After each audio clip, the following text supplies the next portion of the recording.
اعوذ باللہ من الشیطان الرجیم بسم اللہ الرحمن الرحیم اللہ اکبر سبحان اللہ الحمدللہ استغفر اللہ الصلاۃ والسلام علیک یا رسول اللہ صلی اللہ علیہ وآلہ وسلم۔ ناظرین، ہم والدین کی میں بات کر رہا ہوں اور بچے بھی جو کہ جوان ہو چکے ہیں۔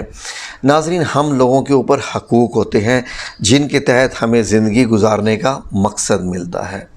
یہ حقوق کیا ہوتے ہیں؟ والدین سمجھتے ہیں کہ ہمارے اوپر حقوق ہماری اولاد کے ہیں کہ ہم نے اولاد کے لیے کھانے پینے رہنے اور ان کی ضروریات زندگی کو پورا کرنا ہے، اور والدین یہ حقوق بڑے اچھے طریقے سے پورا کرتے ہیں۔ ایسا پورا کرتے ہیں کہ بعض دفعہ تو حرام و حلال کی تمیز بھی کھو دیتے ہیں، اور کسی بھی صورت میں کما کے خواہ جھوٹ بولنا پڑ جائے تو وہ اپنے بچوں کے یہ حقوق سارے پورے کرتے ہیں۔ غلط ہے صحیح ہے وہ تو آپ سب جانتے ہیں، بات حقوق پورے کرنے کی ہو رہی ہوتی ہے۔ یعنی کیا وجہ ہے ناظرین کہ ہمیں یہ حقوق تو نظر آتے ہیں کہ ہماری اولاد ہے، اس کو وہ چاہیے، اس کو یہ چاہیے، اور کچھ اگر نیک اولاد ہو تو وہ بھی سمجھتی ہے کہ ہمیں والدین کے حقوق پورے کرنے ہیں۔ اب وہ ذات پاک جس نے ہمیں دنیا میں بھیجا ہے اور سب کچھ سمجھا کے بھیجا ہے، ایک وعدہ لے کے بھیجا ہے، اس کے حقوق سارے کہاں گئے ناظرین؟ اب جیسا کہ اس نے کہا کہ زندگی گزارنی ہے تو ایسے گزارو، بچے ہو گئے ہیں ان کے حقوق ایسے پورے کرو، اس طریقے سے کھانا پینا رہنا اٹھنا بیٹھنا سونا۔ تو ناظرین، یہ سب کہاں پر ہے؟ یہ اللہ رب العزت نے قرآن پاک میں سب کچھ لکھ کے بھیج دیے ہیں، اور ہم یہ سمجھتے ہیں کہ ہم اتنے بزی ہیں، اتنے مصروف ہیں کہ ہمیں تو وقت ہی نہیں ملتا کہ ہم اس کتاب کو پڑھیں۔ اگر پڑھ بھی لیں تو اب سمجھے کون؟ کیوں کہ یہ تو عربی میں ہے۔ کیوں ناظرین؟ اگر عربی میں ہے تو کیا ترجمے کے ساتھ نہیں ہے؟ ترجمہ موجود نہیں ہے؟ کیا ترجمہ پڑھنے میں آپ کو اتنا وقت لگتا ہے؟ اور فیس بک دن میں 4 گھنٹے استعمال کرنے کے لیے تو ہمارے پاس وقت ہوتا ہے ناظرین۔ میٹنگز، بزنس میٹنگز اور سارے کے سارے دکانیں چلانے کے لیے رات کو 12 بجے تک تو وقت ہوتا ہے، لیکن اللہ رب العزت نے کیا فرمایا؟ وہ ہمیں کسی نہ کسی مولوی کی زبان سے سننے کو مل ہی جاتا ہے، ورنہ ہمیں تو پڑھنے کی ضرورت ہی نہیں ہے۔ کیوں ناظرین؟ کیا قرآن مجید صرف مولانا حضرات کے لیے نازل ہوا ہے؟ وجہ یہ ہے ناظرین کہ ہم لوگوں نے کیمسٹری، فزکس، بائیولوجی، میتھمیٹکس اور پتہ نہیں کیا کیا پڑھ لیا، لیکن قرآن مجید کو پڑھنا ہم نے لازمی نہیں سمجھا، کیونکہ ہمارا تو یہ کام ہی نہیں ہے، یہ تو مولانا حضرات کا کام ہے۔ نہیں ناظرین، ہم نے اپنی قبر میں جواب دینا ہے، مولانا حضرات نے، علماء حضرات نے اپنی قبر میں جواب دینا ہے۔ قرآن مجید یہ وہ کتاب ہے اور دنیا کی واحد وہ کتاب ہے جس کو 6 سے 10 سال کا بچہ مکمل حفظ کر لیتا ہے، اور حفظ بھی کیسے کرتا ہے ناظرین؟ مکمل زیر زبر پیش کے ساتھ حفظ کرتا ہے۔ اس سے اندازہ لگائیے ناظرین کہ قرآن مجید کیا جو ہے وہ صرف ان کے لیے نازل ہوئی ہے؟ سمجھنے کی بات ہے، لیکن ہم نہیں سمجھیں گے۔ کیوں کہ ہم نے یہ کام کرنا ہی نہیں ہے۔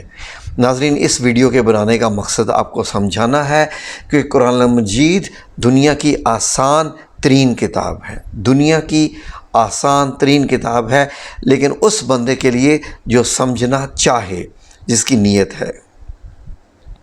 ناظرین، رب العزت نے ہمیں خود بتایا کہ قرآن مجید کو کیسے پڑھنا ہے کہ آپ کو سمجھ آ جائے، قرآن مجید کو کیسے پڑھنا ہے کہ آپ کو سمجھ آ جائے۔ ناظرین، قرآن مجید کے ہم پہ ایسے حقوق ہیں، ایسے حق ہیں کہ اگر میں یہ سارے تفصیل سے بتاؤں تو آپ لوگ سمجھیں گے کہ ہم تو زندگی گزار ہی جانوروں کی طرح رہے ہیں، ہمیں تو پتہ ہی نہیں ہے کہ قرآن مجید کے ہمارے اوپر کیا حقوق ہیں۔ ناظرین، قرآن مجید کے حقوق میں اس کی تلاوت کرنا درست طریقے سے، اور اس میں غور و فکر کرنا۔ غور و فکر سے مراد ہے ایک آیت آپ نے پڑھ لی ہے، اب اس کو سمجھیے کہ یہ آیت کیوں نازل ہوئی، وجہ نزول، شان نزول، اور اس کے پیچھے جو ہے کیا مقصد ہے، اور اس میں کیا کیا احکام دیے گئے ہیں۔ یہ سارے غور و فکر کرنا اس کے حقوق میں شامل ہے، اور اللہ تعالیٰ کی اس عظیم کتاب کے احکامات پر، اس کے اندر صرف کہانیاں سٹوریاں نہیں ہیں ناظرین، اس میں احکامات ہیں۔ میں یہاں بیٹھا ہوں، میں آپ کے ساتھ بات کر رہا ہوں، اس کے بات کرنے کا طریقہ کیا ہے یہ بھی مجھے قرآن کریم نے بتایا ہے۔ ناظرین آئیے آج اس کے صرف ایک حق پہ بات کرتے ہیں، وہ ہے کہ اس کو سمجھنے کا یا اس کی تلاوت کرنے کا طریقہ کیا ہے۔ اگر تلاوت سے مراد ہے کہ آپ کو عربی پڑھنی آتی ہے، یعنی قرآن مجید، جو مسلمان جس کو قرآن مجید پڑھنا آتا ہی نہیں، اب اسے میں کیا کہوں ناظرین، جس نے 50-60 سال زندگی کے گزار دیے۔ اب دیکھیے سورہ مزمل کی آیت نمبر 4 میں اللہ رب العزت نے کیا فرمایا؟ اللہ رب العزت نے فرمایا وَرَتِّلْ الْقُرْآنَ تَرْتِيلًا۔ کیسے؟ اللہ رب العزت نے آپ صلی اللہ علیہ وسلم کو یہ طریقہ بتایا، اور یہ ہمارے لیے بھی ہے۔ وہ کیا ہے کہ اور قرآن کو ٹھہر ٹھہر کر پڑھا کرو۔ ٹھہر ٹھہر کر پڑھنے سے کیا مراد ہے ناظرین؟ ہم نے تو، اب آپ یہ سوچیں گے کیسے، ہم نے تو مساجد میں دیکھا ہے کہ جب مولوی حضرات جب پڑھتے ہیں تو وہ تو بڑی تیزی سے پڑھتے ہیں، جیسے وہ ایسے پڑھ دیتے ہیں جیسے الحمدللہ رب العالمین الرحمن الرحیم مالک یوم الدین ایاک نعبد و ایاک نستعین، ایسے پڑھ دیتے ہیں۔ نہیں ناظرین، جو ایسے پڑھتے ہیں وہ جانتے ہیں کہ وہ غلط پڑھتے ہیں۔ قرآن مجید کو پڑھنے کا طریقہ ہی کچھ اور ہے۔ کیا ہے کہ اگر آپ ٹھہر ٹھہر کے پڑھیں گے تو آپ کو کیا ہوگا؟ نمبر 1، قرآن مجید کو ٹھہر ٹھہر کر پڑھنے سے ہمارے دل تر و تازہ ہو جاتے ہیں، اور اس کے الفاظ ہمارے دل میں اترتے ہیں۔ کیا ہے؟ دل میں اترتے ہیں، ہمارے اندر سرایت کرتے ہیں، ان کا اثر ہم پہ ہوتا ہے۔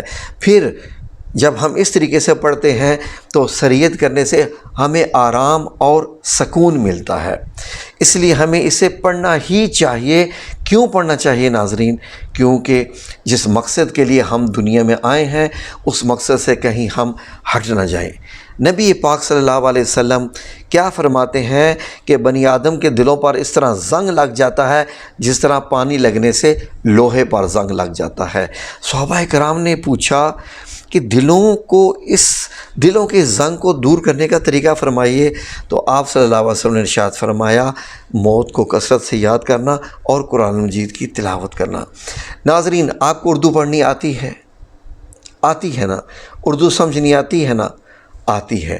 آئیے میں آپ کو بتاتا ہوں کہ قرآن مجید کو جب آپ ٹھہر ٹھہر کے پڑھیں گے، فار ایگزامپل سمجھ لیں کہ آپ کے پاس ترجمے والا قرآن پاک نہیں ہے، اور ترجمے والا قرآن پاک ہونا چاہیے آپ کے پاس، بلکہ کون سے ترجمے والا ہونا چاہیے میں ابھی آپ کو بتاتا ہوں۔ آپ کو ایسا لگے گا کہ یس، آج آپ نے زندگی میں پہلی بار قرآن مجید پڑھا ہے، جب میں آپ کو یہ بتاؤں گا۔ ناظرین غور سے سنیے۔ فار ایگزامپل ہم آ جاتے ہیں سورہ الفاتحہ، جو کہ آپ ہر نماز میں پڑھتے ہیں، اور یہ تو آپ نے سب سے زیادہ زندگی میں سنی ہے سورہ الفاتحہ، کیونکہ اس کے بغیر تو نماز ہی نہیں ہوتی۔ اب دیکھیے کہ بسم اللہ الرحمن الرحیم پڑھنے کے بعد اگر آپ کے پاس ترجمے والا قرآن پاک نہیں ہے تو آیت پہلے کیا ہے؟ الحمد۔ حمد کا مطلب ہوتا ہے تعریف کرنا۔ الحمد، تعریف، کس کی تعریف؟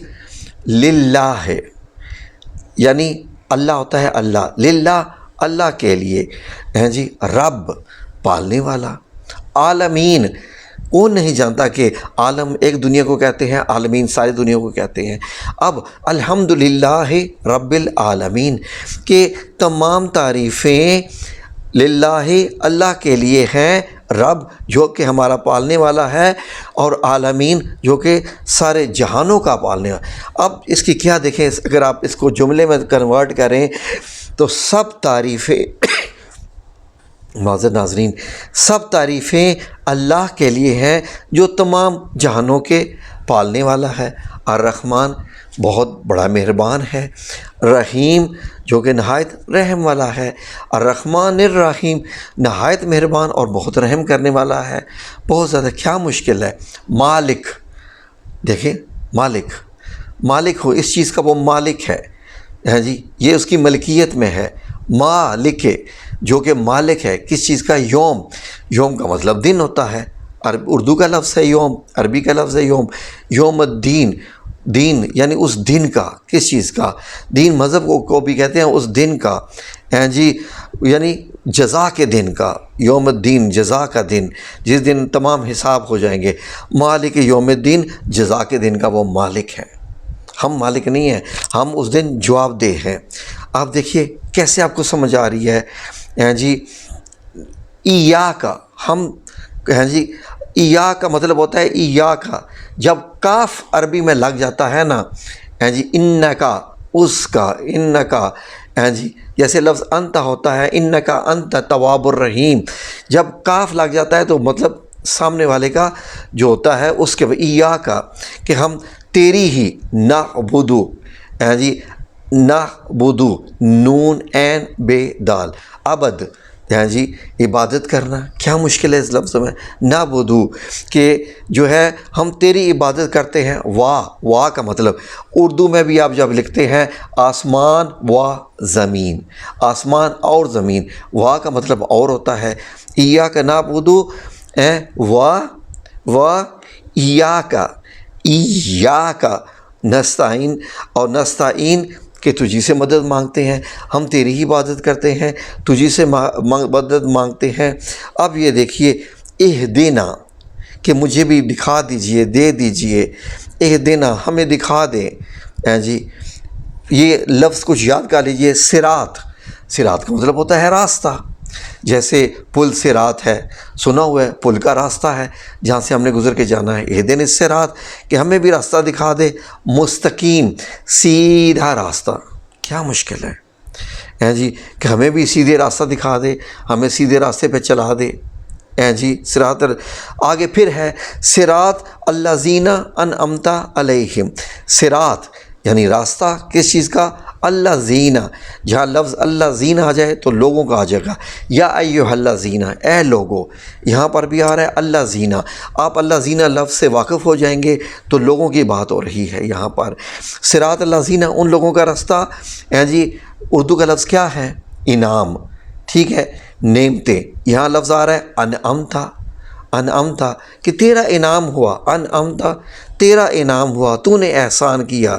علیہم ان لوگوں پر. علی، علا لفظ نہیں ہوتا جی، علا چلانو اس پہ. علیہم ان لوگوں پر. ہم ان لوگوں پر جی، ان لوگوں کا راستہ جن پر تو نے احسان کیا. غیر، غیر اردو کا لفظ ہے. غیر کہ ان کا نہیں، ان سے ہٹ کے. غیر المغضوب، دیکھیں نا غضب ہو جانا، غضب جی. یہ دیکھیں کہ المغضوب جی، جن پر غضب ہوا. غیر المغضوب علیہم ولا الضالین جی، نہ کہ ان لوگوں کا راستہ کہ جن پر تیرا غضب ہوا. اور ولا الضالین، ایک ہوتا ہے نا ظلم، ایک ہوتا ہے ظالم، ایک ہوتا ہے ذلیل ہو جانے والے جی. ولا الضالین کہ جو بہکے ہوئے ہو گئے، گمراہ ہو گئے، ذلیل ہو گئے، یہ ہو گئے، ان لوگوں کا راستہ نہیں. کیا مشکل تھی قرآن پاک کو سمجھے میں ناظرین. ہم لوگ اتنے پریشان ہو جاتے ہیں کہ قرآن پاک کو سمجھیں. آپ سمجھ کے پڑھیں تو دیکھیے کیسے خود بخود آپ کی سمجھ میں آ جاتا ہے. اتنا آسان تو ہے ناظرین. اب دیکھیے میں اور بھی آیات آپ کی خدمت میں پیش کر سکتا ہوں جو آپ کو خود بخود سمجھ آنا شروع ہو جائیں گے جی. اب یہ دیکھیے کہ فار ایگزامپل سورہ الاخلاص کی بات کر لیتے ہیں. اخلاص، خالص، لفظ خالص سے اخلاص نکلا ہے. اس طریقے سے آپ اگر پڑھتے ہیں کل ہو واللہ احد. کل کا مطلب ہوتا ہے پڑھنا. کہہ دیجئے، پڑھیے. کہتے نہیں ہے کسی کا کل شریف آ گیا، یہ ہو گیا. تو یہاں پر اللہ رب العزت نے لفظ کل، قاف لام کل کا لفظ استعمال کیا ہوتا ہے کہ کہہ دیجئے، اے محمد صلی اللہ علیہ وسلم کہہ دیجئے. یا ہم سب لوگوں سے کہ کہہ دیجئے. کیا کہہ دیجئے؟ ہو واللہ، کل ہو، کہہ دیجئے ہو. مطلب اگر ہے کے اوپر پیش آئے ہو یعنی وہ، یہ بھی اللہ کے لیے لفظ استعمال ہوتا ہے. کل ہو کہ کہہ دیجئے کہ وہ، کل ہو واللہ کہ اللہ جو ہے، یعنی کہہ دیجئے کہ وہ اللہ جو ہے الاحد. احد کا مطلب کیا ہوتا ہے؟ ایک. کہہ دیں کہ اللہ ایک ہے. کیا مطلب ہے اس میں؟ کتنا مشکل ہے؟ کوئی مشکل نہیں ہے. اگلی آیت ہے اللہ الصمد، اللہ ہو، پھر آگے ہے کے اوپر اللہ، جو اللہ ہے وہ الصمد، صمد کا مطلب بے نیاز ہے، یعنی کیونکہ وہ تو نہ کسی سے ڈرتا ہے نہ کسی کا محتاج ہے، وہ تو بے نیاز ہے، اس کو کسی کی پرواہ ہی نہیں۔ صمد کا مطلب یہ ہو گیا لم یالد، لم یالد یعنی اس کی کوئی اولاد نہیں، لم یالد اس کی کوئی اولاد نہیں۔ لفظ پاکستان میں نہیں ہوتا جی کہ ولد ہیں جی، یولد پیدا ہونا، یہ سب چیزیں یہ اردو کے لفظ میں بھی استعمال، لم یالد اس کی کوئی اولاد نہیں، ولم و لم یعنی یہ جب لم آ جاتا ہے اور نہ ولم یعنی اور نہ، ولم یولد، ولم یولد اور نہ کسی کی وہ اولاد ہے، یعنی اس کا بھی کوئی بیٹا نہیں اور وہ بھی کسی کا بیٹا نہیں، یعنی وہ اکیلا ہے، یکتا بالکل۔ اب جس کی کوئی اولاد بھی نہیں، جس کا وہ ثم نعوذ باللہ جی نہ وہ کسی کا باپ ہے نہ اس کا کوئی باپ ہے، کچھ بھی نہیں، تو وہ تو پھر سبحان اللہ وہی بات ہوگی کہ جس کا کوئی باپ بھی نہیں، جس کا کوئی بیٹا بھی نہیں ہے، وَلَمْ يَكُنْ لَهُ كُفُوًا أَحَدٌ، ولم اور نہ وہی ہوگی اور نہ، وَلَمْ يَكُنْ لَهُ لا اس کے لیے، لاہو اس جیسا، وَلَمْ يَكُنْ لَهُ كُفُوًا أَحَدٌ، کفواً ہو گیا کہ اس جیسا تو کوئی بھی نہیں ہے، پھر ہو ہی نہیں سکتا، پھر کیوں؟ اس کی مثال ہی نہیں دی جا سکتی کہ میں جیسا ہوں آپ کو دکھائی دے رہا ہوں، جیسے میں ایک انسان کا بیٹا ہوں، میرا باپ بھی انسان تھا، اس کا بھی سر تھا، اس کے بھی 2 ہاتھ تھے، بازو تھے، ایسے ہی وغیرہ وغیرہ، ایک انسان کا بیٹا انسان ہی ہوگا نا، ٹھیک ہے؟ تو اب میری جو اولاد ہے وہ بھی الحمدللہ سب انسانوں جیسے ہی ہیں، انسان ہی ہیں، تو ایک شبیہ ہوگی، کاپی ہوگی، میں کاپی ہو گیا۔ تو اس لیے ناظرین اللہ رب العزت کے ساتھ کے لیے بارے میں فرمایا جا رہا ہے کہ نہ اس کا کوئی باپ ہے، نہ وہ کسی کا باپ ہے، نہ وہ کسی سے پیدا ہوا، نہ اس سے کوئی پیدا ہوا، اس جیسا کوئی نہیں ہے، سبحان اللہ، میرے رب کریم جیسا کوئی نہیں ہے، اس لیے کہ ہم پہ وہ نظر رکھے ہوئے ہے۔ تو احادیث مبارک سے بھی ملتا ہے، حضرت ام سلمہ رضی اللہ تعالیٰ عنہ فرماتی ہیں کہ آپ صلی اللہ علیہ وآلہ وسلم لفظ کو ٹھہر کے پڑھتے تھے، عربی آپ پہ نازل ہو رہے اور آپ لفظوں کو ٹھہر کے پڑھتے تھے۔ کیسے ٹھہر کے پڑھتے تھے؟ یعنی آپ صلی اللہ علیہ وآلہ وسلم کا پڑھنے کا انداز یہ دیکھیے، ایسا تھا کہ اگر آپ نے سورہ بقرہ پڑھنا شروع کیا ہے تو ایسے پڑھنی شروع کی ہے، بسم اللہ الرحمن الرحیم، الف لام میم ذالک الکتاب لا ریب فیہ۔ ناظرین دیکھیے نا، ہیں جی الف لام میم، اور پھر یہ ہے کہ ہر ایک حرف پہ نیکی، ہیں جی 10 نیکیاں۔ کیسے کہ الف لام میم، اگر آپ نے علم یعنی پڑھا ہے، ویسے اس کو سیپریٹ کر کے پڑھتے ہیں، ان کے اوپر جو ہے لام اور میم کے اوپر مدہ ہے، 6 آوازیں نکالنی ہوتی ہیں، اس کی لمبا کرنا ہوتا ہے، تو الف اور لام اور میم سب کی 10 نیکیاں ملا کے آپ کو 30 نیکیاں مل گئیں۔ اور جب آپ نے سمجھ کے پڑھا، ہم نے یہ کہا ذالکا، ذالکا جی، ذالکا مطلب کیا ہو گیا؟ وہ بلند درجہ، ذالک الکتاب یعنی یہ جو ایک خاص کتاب ہے، بلند درجے والی، بہت بلند، ذالک الکتاب لا ریب فیہ، وہ بلند رتبہ کتاب جس میں کسی شک کی گنجائش نہیں۔ لا ریب تو نام بھی ہوتے ہیں آپ لوگوں کے، کتنے نام ہیں لا ریب؟ لڑکیاں لڑکے بھی رکھتے رہتے ہیں اپنا نام، والدین رکھتے ہوتے ہیں، جس میں کوئی شک کی گنجائش نہیں۔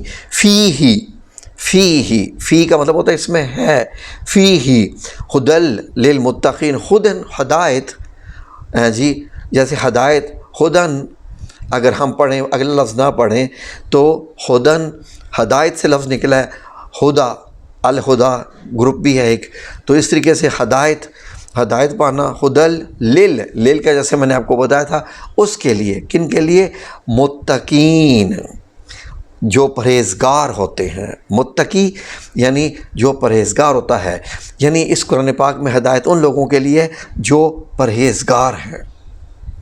دیکھیے خود بخود آپ کو سمجھ آنا شروع ہو جا رہی ہے۔ اور کیا چاہیے ناظرین؟ تو بڑا لمبا ٹاپک ہے، لیکن ویڈیو پھر لمبی ہو جاتی ہے، اور مجھے یہی کہا جاتا ہے کہ آپ ویڈیو لمبی بنا دیتے ہیں ناظرین۔ اس لیے ایک حدیث مبارک سن لیجئے۔ جو شخص کتاب کے یعنی حضرت عبداللہ بن مسعود رضی اللہ عنہ سے حدیث آپ صلی اللہ علیہ وسلم کی، جو شخص کتاب اللہ یعنی قرآن پاک کے ایک حرف کی تلاوت کرے، اسے ہر حرف کے بدلے ایک نیکی ملے گی، ہر نیکی 10 نیکیوں کے برابر ہوگی۔ اور میں الف لام میم کو ایک حرف نہیں کہتا، بلکہ الف الگ، لام الگ اور میم الگ ہے ناظرین۔ تو اس لیے ناظرین، جب آپ ٹھہر ٹھہر کے الفاظ پڑھتے ہیں، آپ کے دل پہ اترتے ہیں، آپ پہ اس کا اثر ہونا شروع ہوتا ہے، آپ کو اس کا اطمینان جاری ہونا ہے۔ اس لیے اللہ رب العزت نے فرمایا کہ اللہ کے ذکر ہی سے دلوں کو اطمینان ملتا ہے۔ کیسے اطمینان ملے گا؟ جب ہم پڑھتے بھی نہیں، اور جب پڑھیں اور بغیر سمجھ کے پڑھیں۔ بغیر سمجھ کے کیا پتہ چلے گا کون سی ہدایت کی باتیں ہو رہی ہیں، کس چیز کی باتیں ہو رہی ہیں، کن چیزوں کی باتیں ہو رہی ہیں؟ کیسے ناظرین؟ اب سورہ طٰہٰ کی ایک آیت لے لیجئے، آیت نمبر 114۔ تو اللہ رب العزت کیا فرما رہے ہیں؟ جب آپ صلی اللہ علیہ وسلم پر وحی اترتی تھی تو آپ صلی اللہ علیہ وسلم تیزی سے پڑھتے تھے کہ مجھے یاد ہو جائے۔ تو اللہ رب العزت نے کیا فرما دیا کہ ترجمہ سن لیجئے کہ تو اللہ جو سچا بادشاہ ہے، عالی قدر ہے، اور قرآن کی وحی جو تمہاری طرف بھیجی جاتی ہے، اس کے پورا ہونے سے پہلے قرآن کے پڑھنے کے لیے جلدی نہ کیا کرو، اور دعا کرو کہ میرے پروردگار مجھے اور زیادہ علم عطا فرما۔ اللہ رب العزت آپ صلی اللہ علیہ وسلم کو کہہ رہے ہیں کہ پڑھنے میں جلدی نہ کیا کرو۔ وَقُلْ رَبِّ زِدْنِي عِلْمًا، جب یہ کہ اے میرے پروردگار مجھے اور زیادہ علم عطا فرما۔ یہ ایک وظیفہ بھی ہوتا ہے کہ اگر آپ بار بار یہ لفظ پڑھتے رہیں، کیونکہ اللہ رب العزت کہہ رہے ہیں، اللہ رب العزت فرما رہے ہیں یہاں پر کہ آپ پڑھنے میں جلدی نہ کرو، یاد کروانا میرے رب کریم کا کام ہے۔ آپ صرف سے دعا مانگو کہ میرے علم میں اضافہ فرما۔ دیکھ تمہارے سینے میں علم کیسے اترتا ہے۔ ایک بار بولو تو صحیح، وَقُلْ رَبِّ زِدْنِي عِلْمًا۔ تو ناظرین، یہ پھر بہت لمبی ہو جائے گی ویڈیو، اس لیے سمجھ کے پڑھیے۔ نہ مزہ آیا، یقین کیجئے تو آپ کہیے گا کہ شاید تم جھوٹ بولتے تھے۔ ایک دفعہ ایسے، اور قرآن کریم کو وہ پڑھیے جو آپ نے اسکرین پر ابھی دیکھا، الفاظ کو ہر 2 ترجمہ والا، یعنی لفظی ترجمہ بھی اور جملے کا ترجمہ بھی۔ یقین کریں آپ کو ایسا لگے گا کہ زندگی میں پہلی بار آپ قرآن کریم پڑھ رہے ہیں۔ اس دن آپ مجھے بھی دعائیں دیں گے، اور آپ سمجھیں گے کہ میں نے آج تک کا زندگی کا وقت ضائع کر دیا جو میں نے ایسا نہیں پڑھا۔ جزاکم اللہ خیر۔ اللہ رب العزت آپ سب لوگوں کو اپنی حفظ و امان میں رکھے، آمین یا رب العالمین، برحمتک یا ارحم الراحمین۔